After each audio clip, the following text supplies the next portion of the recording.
دوسری نشانی ارشاد فرمائی، دھوکہ نہیں دے گا، امانت میں خیانت نہیں کرے گا۔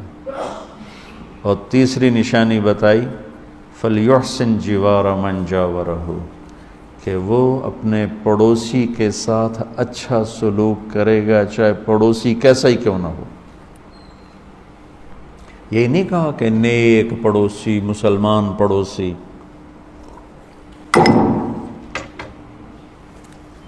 ہمارا عجیب سلسلہ ہو گیا، یہ بہت گندا بندہ ہے، اس کو نہیں ملنا۔ تو انبیاء کس لیے آتے تھے؟ نبی کس لیے آتے تھے؟ تو میرے نبی نے فرمایا کہ تیسری نشانی عشق رسول کی یہ ہے کہ سچ بولنا ہوگا۔ تو اس میں قَدْ نَرَىٰ تَقَلُّبَ وَجْهِكَ فِي السَّمَاءِ فَلَنُوَلِّيَنَّكَ قِبْلَةً تَرْضَاهَا فَوَلِّ وَجْهَكَ شَطْرَ الْمَسْجِدِ الْحَرَامِ وَحَيْثُ مَا كُنْتُمْ فَوَلُّوا وُجُوهَكُمْ شَطْرَهُ۔ یہ وہ مسجد قبلتین ہے۔ عجب واقعہ ہے، اللہ کی طرف سے امتحان بھی تھا کہ عین نماز میں آیت اتری، بھی چلو نماز سے پہلے اتر جاتی۔ اب وہاں گئے ہوئے تھے، برا بن معرور بہت بڑے صحابی ہیں، یہ کبھی ہجرت کا سفر سنایا تو اس میں ان کا بڑا کردار ہے، برا بن معرور۔ تو ان کی والدہ بیمار تھیں، ان کو پوچھنے کے لیے آپ تشریف لے گئے۔ تو انہوں نے کہا یا رسول اللہ، آپ کو کھانا کھلائے بغیر نہیں جانے دیں گے۔ تو آپ نے کہا ٹھیک ہے۔ تو انہوں نے کھانا تیار کیا، تو اس میں آپ کو وہاں دیر تک بیٹھنا پڑا۔ ہماری طرف پریشر کوکر تو نہیں تھے نا۔ تو نماز کا وقت ہو گیا، عصر کی نماز تھی، غالباً کھانے سے فارغ ہو کر عصر کی نماز اول وقت والی۔ تو دوسری رکعت اتحیات میں آپ تھے تو یہ آیت اتری۔ جب آپ تیسری رکعت کے لیے کھڑے ہو رہے تھے اس وقت یہ آیت اتری کہ اللہ اس کے رسول دونوں کیا چاہتے ہیں، یہ وہ اللہ جانے، اللہ کا رسول جانے۔ بھئی صرف 5 منٹ پہلے آ جاتی یہ آیت تو سارے اہتمام سے ادھر منہ کر لیتے، یا چلو 15 منٹ بعد آتی یہ آیت تو مغرب کی نماز میں سارے بیک وقت ہو جاتے۔ اب ادھر منہ کر کے نماز پڑھا رہے ہیں، اور تیسری رکعت میں کھڑے ہوئے تو ایک دم مڑے اور مجمع کو چیرتے ہوئے نمازیوں میں افراتفری مچ گئی، یہ کیا ہوگا، یہ کیا ہوگا۔ تو آپ ادھر والی دیوار کے ساتھ جا کے کھڑے ہو گئے۔ اور صحابہ کے بھی ایمان کا امتحان تھا کہ کتنا نبی کی بات پہ لبے، سب نے یوں منہ موڑا ایک دم، کسی نے نماز نہیں توڑی۔ یہ کیا ہوگا، یہ کیا ہوگا، ورنہ ایسے موقع پر آدمی نماز توڑ دے، کیا ہوا؟ ایک دم سب ایسے ہوئے، اور آپ کے پیچھے باقی 2 رکعت نماز ادا کی۔ اس کو مسجد قبلتین کہتے ہیں، جو اب بھی موجود ہے۔ اب حکومت نے بہت خوبصورت بنا دی ہے، بہت بڑی بنا دی۔ تو اللہ کے نبی کو اتنی جلدی تھی کہ آپ نے باقی 2 رکعت میں انتظار نہیں کیا کہ چلو یہ تو بھی ادھر ہی پڑھا دوں اور مغرب کی وہاں سے شروع کروں گا۔ فوراً اس سے ایک یہ بات نکلتی ہے کہ جب اللہ کا امر آئے تو اپنے سستی کی وجہ سے اس میں دیر نہیں کرنی چاہیے۔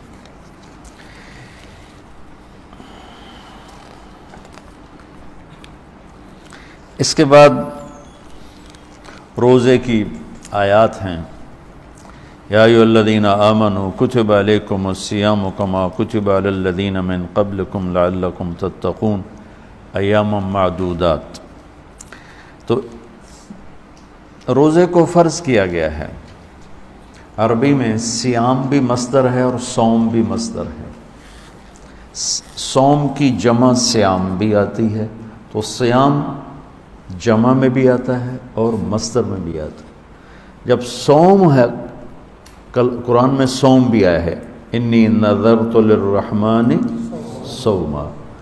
صوم کا جو لفظ ہے یہ صرف کھانا پینا چھوڑنا اس کو بتاتا ہے، اور جو کتب علیکم الصیام، صیام کا جو لفظ ہے یہ صرف کھانے پینے کو نہیں روکتا، یہ سر سے لے کر پاؤں تک جسم کے ہر عضو کا روزہ رکھواتا ہے. سیام، آنکھیں غلط نہ دیکھیں، دماغ غلط نہ سوچے، زبان غلط نہ بولے، سینہ کھوٹ سے پاک ہو، دل نفرت سے پاک ہو، پیٹ لقمہ حرام سے پاک ہو، ہاتھ ظلم سے پاک ہو، پاؤں تکبر سے پاک ہو، شہوت زنا سے پاک ہو. اس طرح پورے اپنے وجود کا جو روزہ ہے اس کے لیے ہے لفظ سیام. اور یہ ایک ایسا عمل ہے جو بندے اور اللہ کے درمیان ہے. اب صبح کا ٹائم ہے، ہم سارے بیٹھے ہوں، کس کو پتہ ہے روزہ ہے یا نہیں؟ اندر کمرے میں ہے، ٹھنڈا پانی ہے، فریج ہے، کھول کے پی لے، کوئی دیکھے گا؟ نہیں پی رہا. یہ ادا اللہ کو ایسی پسند ہے کہ اس پر اللہ تعالیٰ نے کہا الصوم لی وانا اجزی بہی، یا الصوم لی وانا اجزا بہی. روزہ میرے لیے ہے اور روزے کا بدلہ میں خود ہوں. روزے کا بدلہ میں خود ہوں. اللہ خود روزے کا بدلہ بن جاتا ہے. اس پر تو کافی باتیں ہو رہی ہیں. اس میں آگے ایک بات آئی ہے جس کو میں اس وقت وہ بیان کرنا چاہتا ہوں. ہاں، ایک بات، وَإِذَا سَأَلَكَ عِبَادِي عَنِّي فَإِنِّي قَرِيبٌ أُجِيبُ دَعْوَةَ الدَّاعِ إِذَا دَعَانِ فَلْيَسْتَجِيبُوا لِي وَلْيُؤْمِنُوا بِي لَعَلَّهُمْ يَرْشُدُونَ. یہ آیت بڑی زبردست ہے اللہ کی رحمت کو بتانے کے لیے. ساڈی تا جی سندا ہی کوئی نہیں، یہ عام لوگ جی ساڈی تا رب سندا ہی کوئی نہیں. اور جو بیچارے ان پڑھ لوگ، پیر سائیں تہاڈی رب موڑ نہیں سکدا، ساڈی سندا کوئی نہیں. یہ اس سے بھی آگے چلے جاتے. او بھائی اللہ بڑا بے نیاز ہے، جس کی چاہے موڑ دے، جس کی چاہے سن لے، لیکن رب سب کی سنتا ہے. یہ یہاں بتانا ہے. وَإِذَا، ان نہیں،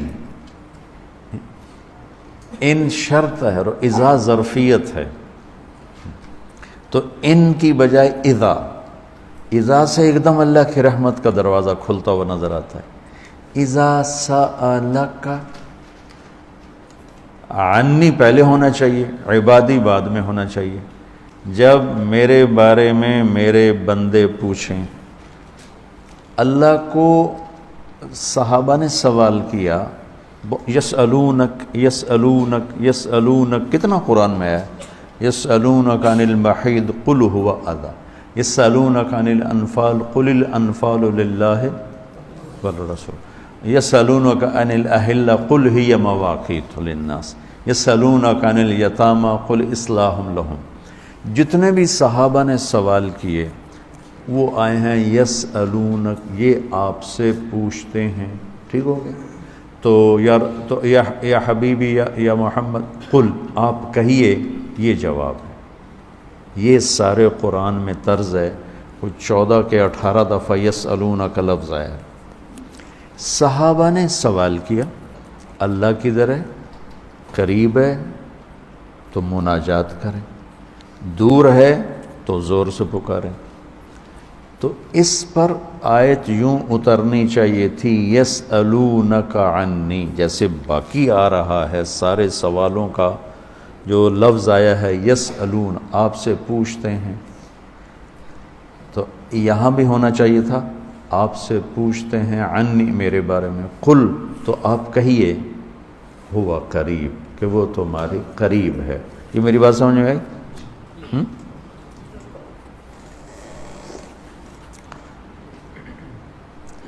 یہاں اللہ تعالیٰ نے وَإِذَا سَأَلَكَ، یسألون کا مطلب ہے کہ ابھی یہ جواب ہے، بعد میں بدل سکتا ہے. یسألونک عن کذا قل ہوا، تو یسألونک اور قل ہوا میں حتمی نہیں ہے، ابھی یہ بات ہے، کل کو بدل بھی سکتی ہے. اذا کا مطلب ہے کہ یہ ابدی جواب ہے، یہ جواب قابل تبدیل نہیں ہے، یہ آگے جو جواب آئے گا وہ ہمیشہ کے لیے ہے. اب سنو، وَإِذَا سَأَلَكَ عبادی عنی، اپنے آپ کو بعد میں ذکر کیا اور اپنے بندوں کو پہلے ذکر کیا. اذا سألک الناس المؤمنون، یہ آ سکتا ہے نا، یہ آ سکتا ہے نا. العباد، اذا سألک العباد، کیا کہا عبادی. اللہ کو یہ سوال اتنا پسند آیا، اللہ کہ تم تو ہو ہی میرے بندے. میرے بارے میں اپنے آپ کو بعد میں ذکر کیا اور عبادی کو پہلے ذکر کیا. اب میں ایک مثال دیتا ہوں آگے جو فینی قریب. میں پوچھتا ہوں مولوی شاہد صاحب سے کہ مولوی عدنان کدھر ہیں؟ تو مولوی شاہد صاحب کے ذمہ ہے جواب دینا کہ جی یہ بیٹھے ہیں، ٹھیک ہے نا. میں پوچھتا ہوں مولوی شاہد مولوی عدنان کدھر ہیں؟ تو مولوی شاہد کے جواب دینے سے پہلے مولوی عدنان کہ جی میں ہوں. کوئی فرق ہوگا؟ مجھے سمجھ میں نہیں آ رہا. شیخ رمضی واضح کرے تو کرے، مجھے سمجھ میں نہیں آ رہا کہ میں اس کو واضح کیسے کروں. کہ اللہ کے نبی سے صحابہ پوچھ رہے ہیں رب کے بارے میں بتائیں، تو اللہ تعالیٰ اس کو یوں لا کر کہتا ہے کہ یہ آپ سے میرے بارے میں پوچھیں تو میرے نبی آپ ہٹ جائیں، میں جواب دیتا ہوں. میں ہوں، تمہارے ساتھ ہوں، تمہارے پاس ہوں، شہرک سے زیادہ قریب ہوں، تمہارے ساتھ ہوں. تو کیسے کہتے ہو کہ میں تمہاری سنتا نہیں؟ اجیب دعوت الداع، دعا بار بار پکارنا، اور دعوتاً ایک دفعہ پکارنا. اللہ اس آیت میں کہہ رہا ہے کہ جو زندگی میں جس نے مجھے کبھی ایک دفعہ بھی پکارا ہو میں اس کی دعا پر بھی لبیک کہتا ہوں. یہ نہیں کہ میں نہیں میں سنتا ہوں، تم سنانے والے بنو. ہم تو مائل بکرم ہیں، کوئی سائل ہی نہیں، راہ دکھلائیں کسے راہ رو منزل ہی نہیں. کوئی مانگنے والے تو بنو.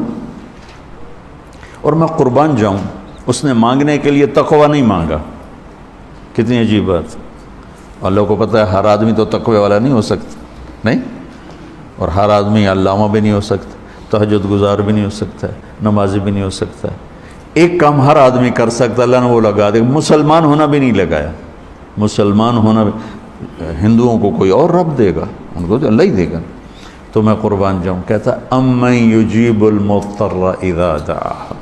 بس مجھے آنسو بہا کے دکھا دے، پھر تو ہندو ہے، سکھ ہے، مسلم ہے، عیسائی ہے، آ جاؤں گا، میں آ جاؤں گا.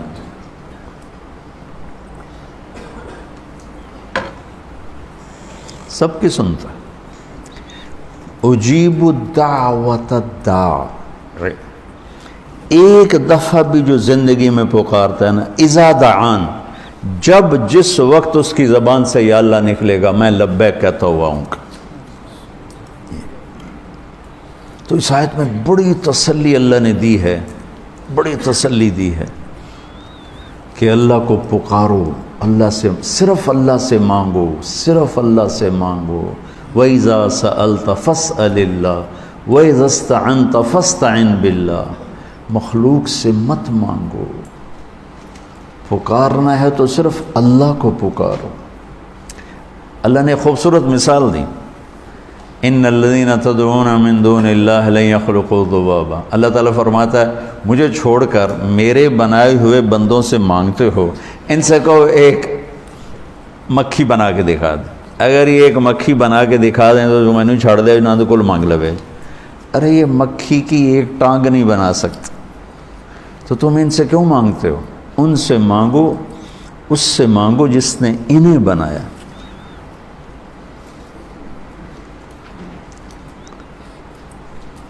تو اس آیت میں اللہ نے بڑی تسلی دی ہے کہ تم مانگنے والے رو دھو کے میرے سامنے رونا سیکھ لو، کر دوں، مضطر بن کے دکھا دو. جیسے ہمارے ہاں دعائیں مانگی جاتی ہیں، ہاتھ ادھر ہوتے ہیں اور گا گا کے ربنا آتنا، یہ دعا ہے؟ یہ تو دعا کا مذاق ہے، اس کو دعا کہتے ہیں. اور پیچھے نمازیوں کو کوئی ہوش نہیں ہوتا کہ مولوی صاحب کیا دعا مانگ رہے ہیں. دعا تو ایک پکار، ایک فریاد ہے، عرش کو ہلا دے اگر کوئی تڑپ کے اللہ کو دکھا دے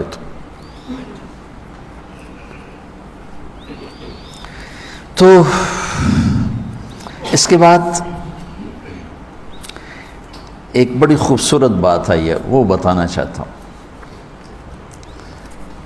احل لکم لیلۃ الصیام الرفث الی نسائکم ہن لباس لکم وانتم لباس لہن، بس یہ بتانا چاہتا ہوں۔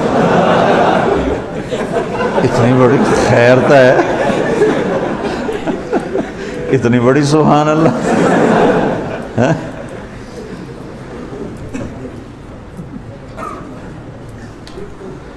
دنیا میں جو اللہ نے رشتے بنائے ہیں ان میں سب سے اہم بنیادی بڑا رشتہ خامند اور بیوی ہے۔ میں یہ کہاں سے بات کرتا ہوں؟ پڑھی ہوئی بات نہیں میری، قرآن سے استنباط ہے، اس طرح پر کہ والدین کے لیے چند آیات، بچوں کے لیے چند آیات، بہن بھائیوں کے لیے چند آیات، وراثت کے لیے 2 رکوع ہیں، اس میں سب کا ہی ذکر ہے، اور خامند اور بیوی کے لیے سینکڑوں آیات۔ اسی صورت میں، اسی پارے میں آگے جا کر 13، 14، 15 3 رکوع مسلسل خامند بیوی کہ جھگڑا ہو گیا ہے اور صلح نہیں ہو رہی، طلاق تک نوبت پہنچی ہے، تو اللہ نے طلاق دینے کا بھی طریقہ بتایا،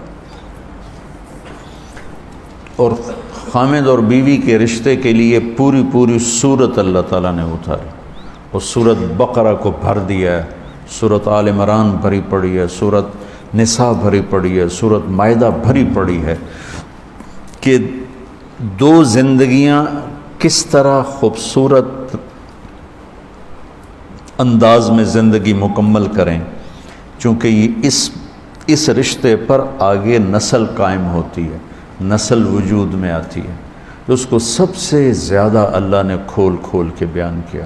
اور ہمارے نبی کی 11 شادیاں کا مقصد کوئی آپ کو عورتوں کی رغبت نہیں تھی 25 سال کا نوجوان 40 سال کی بیوہ سے شادی کرے، جو 2 دفعہ بیوہ ہوئی، 1 دفعہ منگنی ٹوٹی،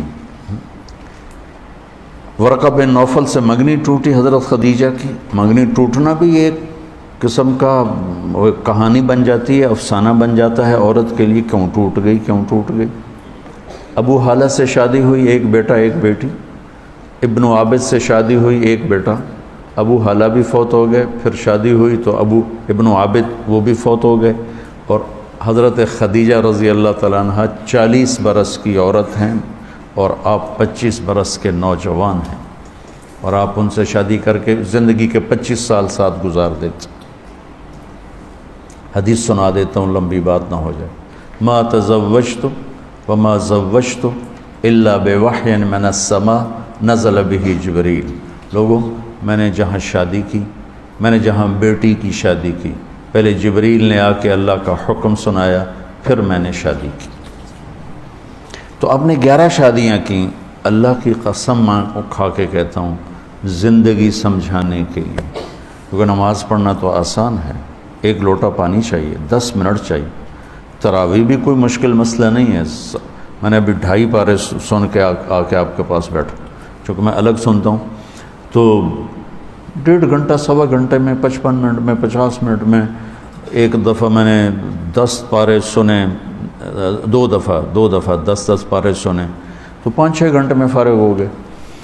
لیکن جو زندگی ہوتی ہے، جو شادی ہوتی ہے، وہ پوری زندگی کا معاملہ ہوتا ہے، وہ صرف وقتی کام نہیں ہوتا ہے کہ اللہ اکبر 4 رکعت بعد سلام پھیرا فارغ ہو گئے، صبح سے شام تک روزہ رکھا فارغ ہو گئے، 5 دن میں حج کیا فارغ ہو گئے، جیب سے نکال کے پیسے دیے زکوٰۃ سے فارغ ہو گئے۔ لیکن میں نے زندگی کس طرح گزارنی ہے؟ کسی کی بیٹی میرے ساتھ جڑنے لگی ہے، اور عورت کسی کا بیٹا اس کے ساتھ جڑنے لگا ہے۔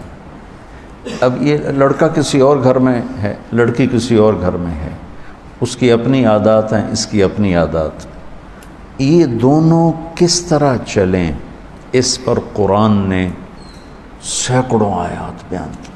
اور یہ میرا المیہ ہے، میرا دکھ ہے، اور پوری قوم کا المیہ ہے کہ ہم نے لوگوں کو معاشرت نہیں سمجھائی، عبادات عبادات عبادات